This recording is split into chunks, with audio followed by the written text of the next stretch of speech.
So today's video is going to be a little bit different and a little bit random, but I thought it would be a cool way to share some of my thoughts, share some of my experiences, and connect with you guys a little bit because I want to hear your feedback as well.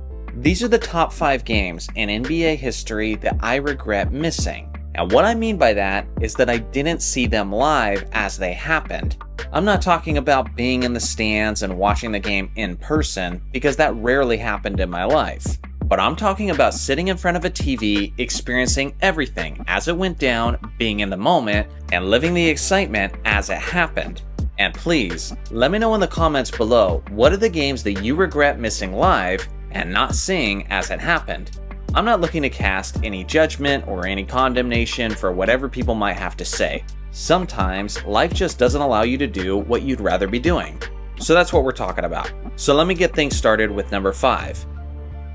January 13th, 2015, Kings versus the Warriors. For those of you who haven't figured it out yet, this was the game that Klay Thompson scored 37 points in a single quarter. I think it's going to be true that most of us, outside of Warriors fans, didn't see this game as it went down. With that being said, I did live in Northern California at this point, so I had a lot of Warriors fans in my life. The reason it frustrates me that I missed seeing this game live is because not only did Klay Thompson set the NBA record by scoring 37 points in a single quarter, but it was arguably the best 12 minutes of individual offensive basketball in the history of the game. He went 13 of 13 from the field, many of those shots were 3-pointers, and many of them had no business going in, but he was simply unconscious. I've grown up seeing many great players like Kobe Bryant, Michael Jordan, LeBron James, Carmelo Anthony, Kevin Durant, all kinds of great offensive scorers. And I've never seen a guy be as blistering hot as Klay Thompson was on that evening. And when I say that, obviously I'm talking about his highlight reel and watching the game in the past. But when you're watching a YouTube video or an ESPN highlight, and you already know heading into it that he achieved history and put up goofy numbers, it just doesn't hit the same to watch each basket go in time and time again. I imagine the people who were in the crowd and who were watching that game live were just dumbfounded and had their jaws hitting the floor with what they were seeing. And personally, I wish I could have experienced that. Honestly, I can't even remember what I was doing that night nearly 10 years ago. But I do remember my buddy texting me saying that Klay Thompson just scored 37 points. And the very next text said, in the third quarter alone. I didn't completely believe it until I saw the highlight reel. Number 4, the Malice at the Palace. This was all the way back in 2004. A lot of people didn't see this game live, but some people did. Even heading into this evening, it was a high-profile competition as you had 2 rivals and 2 Eastern Conference contenders competing in a regular season contest. Now this one kind of has a funny story to it. When I first heard about the Malice at the Palace, I was actually with my parents. My dad was driving, my mom was in the passenger seat, and we were listening to ESPN radio. Now while that was on, they talked about the brawl going down that evening.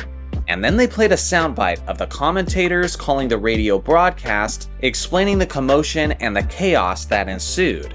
I remember sitting in the back seat, listening to what was going on and thinking to myself, there is no freaking way that this brawl was nearly as crazy as it sounds. It just sounds like utter chaos and the most wild thing that's ever happened in a professional basketball game.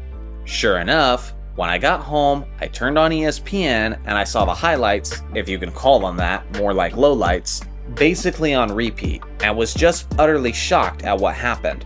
Obviously, it was ugly, it was embarrassing for the NBA, but as a basketball historian, I understand just how impactful this night was on the shaping of the league. And from that perspective, I really wish I could have seen it live. It was crazy to hear what was going down over the radio, but I can only imagine what I would have been thinking and what my reaction would have been if I had saw Ron Artest running into that crowd live, and everything that came afterwards. Number 3, March 8th, 2013, Lakers versus Raptors. So here's what you need to know. I'm a huge Lakers fan and I'm a huge Kobe Bryant fan. I used to religiously watch basically every single Lakers game. Kobe's 62 3/4, I saw it. Kobe's 81-point game, I saw that. Kobe's 4 straight 50-point games, I saw all of those. Kobe's 9 games of 40 straight points. I saw those too. Kobe's 12 three-pointers against the Seattle Supersonics. I saw that record game as well. I honestly believe I've seen 95% of Kobe Bryant's games throughout his career just because that's how big of a Lakers fan I was. There was very few exceptions I made when there was a Laker game on that evening. This was one of the few of them, as I was taking my girlfriend at the time out on a date that night. I remember we had dinner, but ultimately it didn't work out, and within a couple months she was no longer with me. And guess what? That resulted in me missing arguably the most clutch Kobe Bryant performance of all time. Talk about regret. This was the game where he made 3 ridiculous three-point shots as the fourth quarter was coming to a close. And if Kobe missed any one of these single three-point shots, the Lakers lose this game. Then he went on into overtime and converted the game-winning dunk to seal the victory. This might just seem like a random regular season game against Toronto, but Kobe was in the midst of turning the Lakers season around and was dragging the underachieving 2012 to 2013 Lakers to the NBA playoffs, kicking and screaming.